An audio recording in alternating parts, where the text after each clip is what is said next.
All right. I want to touch on some things here. Um, well,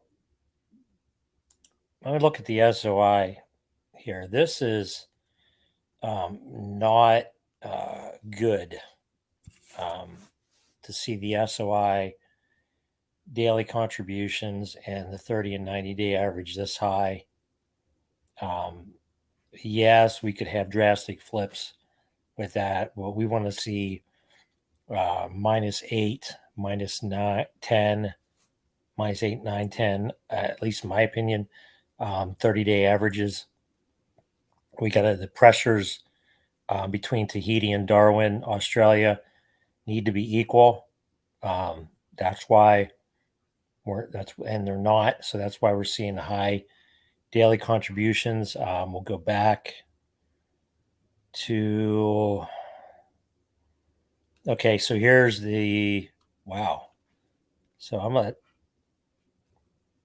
okay, here's the last negative daily value. Wasn't much, -172, 1.72, closer. Here's the last, a bigger negative daily contribution. So right there, 1010.86 millibars and 1009.05 millibars between Tahiti and Darwin. The pressure difference. So it's close to, it's pretty equal. It's in there. It's not quite equal, but it's close. So that's why we got these the -6.81 daily contribution there, because the pressures are equal. I know I have stuff saved where you had pressures more in that 1012 millibar range, and they were equal pressures between Darwin and Tahiti, where you got the much larger daily drops, and they are the ones that really take chunks out of these 30 and 90-day averages, and get us towards that negative range for those averages. This is the Australian Bureau of Meteorology. I don't think it's updated. Maybe it has. No, it hasn't. We're here in phase 7, just inside phase 7. We run around backs into phase 6. And that is, I think, the influence from the PNA. And there could be a couple other things, but I got to look into it. But I think the PNA and the PDO are having a big impact on our pattern moving up to now and moving forward for the next few weeks. So phase 6 until the 18th, and we get into, from beyond the 19th, we get into phase 7. Now, phase 7 at this time of year, so we're in that, oh yeah, we're in that December, January, February range here. Phase 7 here is somewhat warm. So the stuff we can get storms. We can get winter storms because in phase 7, but it is a transition phase, and you could see that is maybe a half a degree to a degree above normal. So it's workable. You get a storm that's going to bomb out, a Miller B or a cutter or a clipper coming down, that bombs out, it creates its own cold air. That's where we get it. Phase 7 is a thread needle phase, or you get these overrunning storms where you get a trough to sag far enough south down into, say, Northern Virginia, and a low comes across that boundary, and there's cold air to the north of it. Snow gets thrown back into the area north of the boundary. or north of the track. So we're going to be in here at the 2021st. We're going to be in phase 7. So it's workable, but it has to be perfect. Model guidance. I haven't looked at model guidance yet. But I'm just addressing the teleconnections and the MJO here. We get into phase 8 around right before Christmas, and there's been a storm signal around the 23rd, and 23rd, 24th, and even around Christmas. It's been holding. Cody's alluded to it for weeks. The end of October. The long range, the pivotal CFS, and some of the other extended models have been hitting at this, as well as the 28th through the 1st. There's been a storm signal showing for that period as well, associated with a strong trough. The Australian takes us into a week, like a really, really weak phase 1, into the null phase. And I will add that if you have cold air in play, coming out of you're coming out of phase 8, you're going to have cold air in play. You go into the null phase of phase 8, null side of phase 8, it's still going to be cold, and we can still have storms. But you can see that the Australian is propagating the MJO back out of the null phase there on January 12th. It looks like it's coming back into phase 8, and a lot of members are looping around through 1 and 2 now. So that's the Australian. Here is Kyle McRitchie's really good site. Look at his MJO. This is the same thing. You look at the timing here. So we'll be in phase 7 by the 19th, and the Australian's a little quicker, not much. The end of the run goes out to the 14th, where some members are pushing into phase 2. Some are going into the null phase. Okay. So we'll look here, the end of the run there. So the 12th, so it's pretty in line. Kyle McRitchie CFS Ensemble MJO is pretty much in line with the Australian. This is the North Carolina Institute for Climate Studies. It's a good RMM MJO site. Some don't like to use the RMM. I don't like it at long range. I like to use it mid to short range. That's for personal reasons there. I think it's better in the from mid to short range regards to verification. So it has us in phase 6 now. I think we're more towards phase 7. It also has us going into phase 7 around the 19th, 20th. Loops us around week into phase 8, down around the null phase. But this is still going to support cold air and snow, especially having cold air coming out of coming out of phase 8. Okay.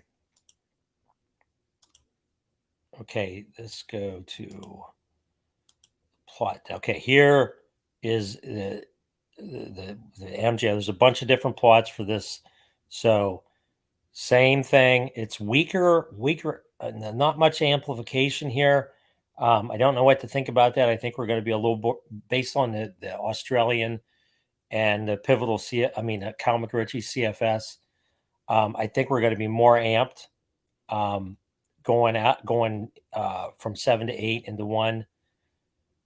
The big thing here too, we got so many different aspects that affect the MJO: outgoing long wave radiation, 850 millibar portion of the MJO with the temperatures and the jet level. Okay, so the jet, the 200, the U200 is key, amplifying into phase 6, which is interesting. That's going to create that atmospheric river, I think, coming into the West Coast. So I think California is going to get pummeled with the snow in the mountains and a considerable amount of rain, and that's going to affect storms coming across in regards to the track. It's going to be more west to east, and any type of storm, like I said, is going to winter storm is going to depend on the track of that low coming out of, say, the Arklatex, and if it coming west to east, if it tracks to the north of that low, if there's cold air in place, which I believe there will be, because the 850 is the key level for temps, upper air temps. I think it's going to be in a favorable phase, and it's gonna create a lot of overrunning events. I'm gonna look at the CPC stuff here. The GFS, the Jeffs ensemble. The MJO is very amped into phase 7. A little bit of dancing around here between the boundary of 6 and 7, but we get into 7, and it's amped, and there's a lot of members amped coming into 8. The bias correction, which takes, it's self-explanatory. It looks at the biases in the model and tries to correct it. Still fairly amped. We'll look at the GFS. Look, I'm rushing through this. Looking at the European here, same, dancing around into 7, a little slower than the Australian and the pivotal CFS. A little slower than the Australian and Cal McRitchie's CFS ensemble. The bias correction, it's really seeing that tug from the negative PDO, PNA, and the influence of the Southeast Ridge. The JMA, same thing. This is the European extended, the weeklies. Still a lot of dancing, stuck in phase 7 for a while. A lot of members amping out into deep into phase 7 and out into phase 8. So same thing with the bias correction from the Euro extended, stuck in 7. We're in phase 7 for the 21st, 20th and 21st. So, and it looks like it wants to keep us in phase 7 until we get to the middle of January. But again, there's members amped into 7 and coming into 8. I want to look at the teleconnections here. This is Dr. Maury's weathermodels.com. Here we have the Euro high res, the Euro EPS mean, ensemble mean, the NCEP, GFS operational, the Jeffs, the GFS ensemble, the Korean KMA, and the Canadian ensemble, the Jeffs. WPO, I don't buy the GFS run that positive with the WPO. I think it's going to run out negative, which is key. The EPO strongly negative. Here's our storm signal in that 20th to 21st time frame. This is good. This is the thing that's still giving me hope that the models are going to catch up to the what's going on with the MJO and the teleconnections reacting. Tells me that the upper air is going to, over North America, is going to react, and we're going to see some sort of overrunning event for the Mid-Atlantic and upper Mid-Atlantic. Where that storm track is going to be key to where that snow is going to be, and the cold air. We look at the PNA. This is the thing that's throwing, in my opinion, the PDO and the PNA runs off, is connected to the PDO. You have a negative PDO, you're going to have a negative PNA. You have a positive PDO, you're going to have a positive PNA. Right now, they're both negative. They're running out. PNA is running out negative. Here's our time frame. So as long as we have a negative PNA, the only chance of winter weather or any snow is going to be through, again, overrunning events.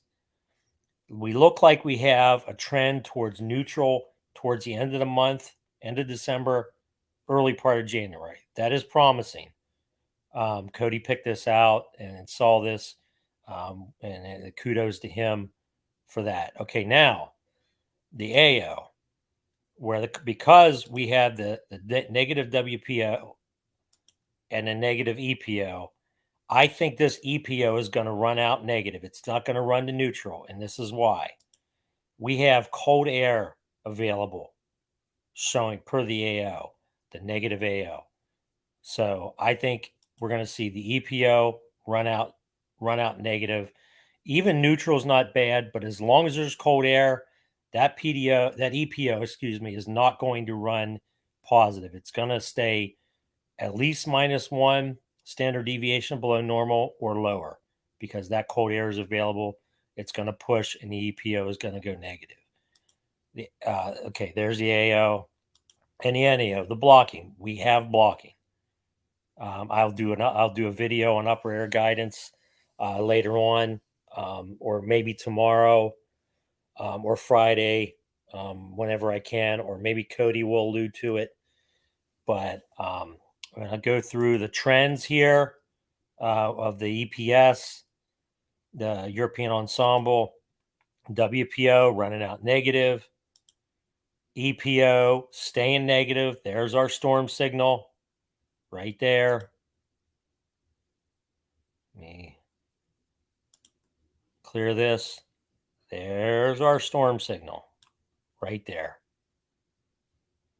And it's staying, the EPO staying neutral. Again, I think it will run out more negative. That PNA, again, this is a winter weather wise. Again, this is an overrunning type of PNA. We're not going to get like super deep troughs. They're going to be more. Bobby Martrich described them as bowl-shaped troughs. And again, where that cold air is, where that boundary set up, where that low track's on that boundary, to the north of that low track, it's going to be wintry precip. AO negative, NAO negative. No problem there. I want to look at the European high res. I like this model. WPO. There's some runs here where they're going pretty negative with the WPO. The mean is negative. Here is the EPO again.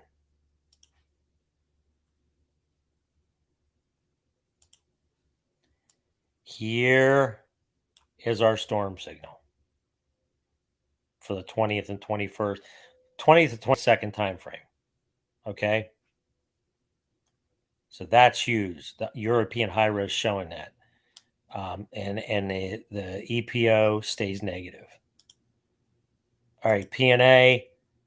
Some members trying to bump up towards neutral, or some runs trying to bump up neutral here. The mean stays negative. I mean, -3 standard deviations below 0. Again, overrunning. We're not going to get any lows forming in the northeast Gulf and tracking up. That's just not going to happen. No Miller A type monster storms. See me in after the first week of January, and we'll talk about that. AO negative, a little bump up there the 25th around Christmas, and I don't disagree with that. NAO still negative. Korean WPO is tanking, and I agree with this.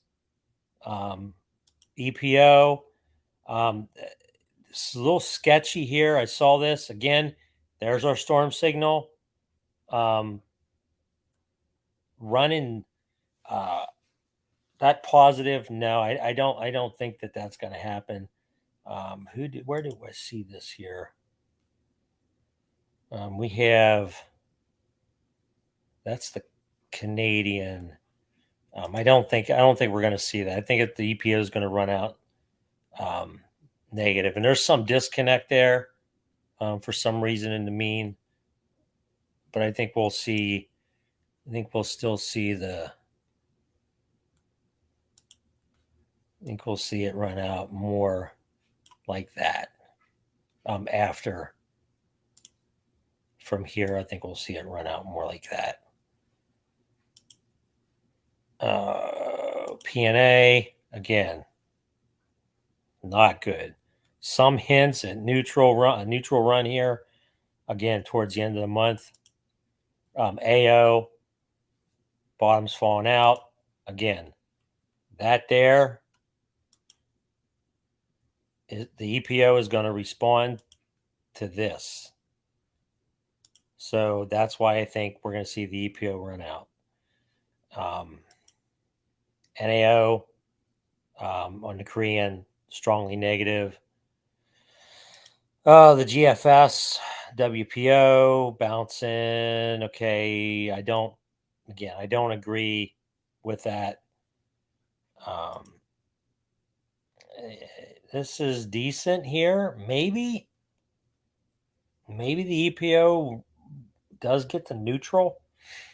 But I think, well, there. I mean, that could be the case there with the AO, but we still got our storm signal. Cold enough blocking. Here's the JEPS, WPO negative through the end of the month. EPO, there's our storm signal. Getting back to neutral again. I think it's going to run out negative. PNA running up again. This is consensus that we're going to see the PNA running up towards neutral, trying to get positive at the beginning of January, which will help with the troughs to dig and the ridge to build in the west a little bit more. AO running out negative, NAO running out negative on the Canadian ensemble.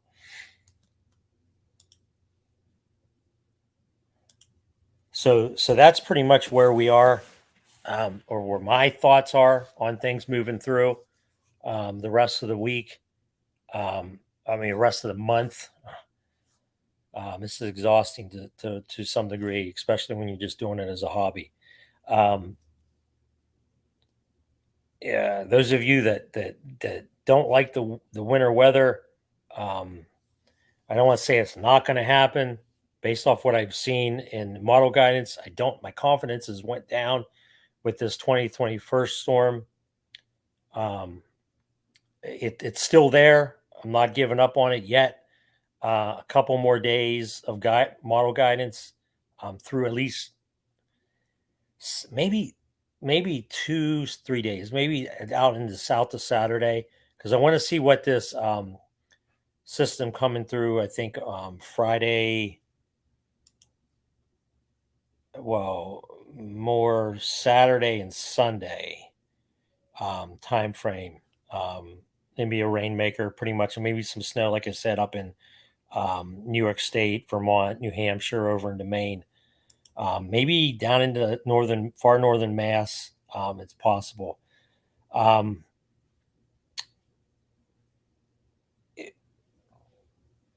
Then we get to this 20th to 22nd time frame.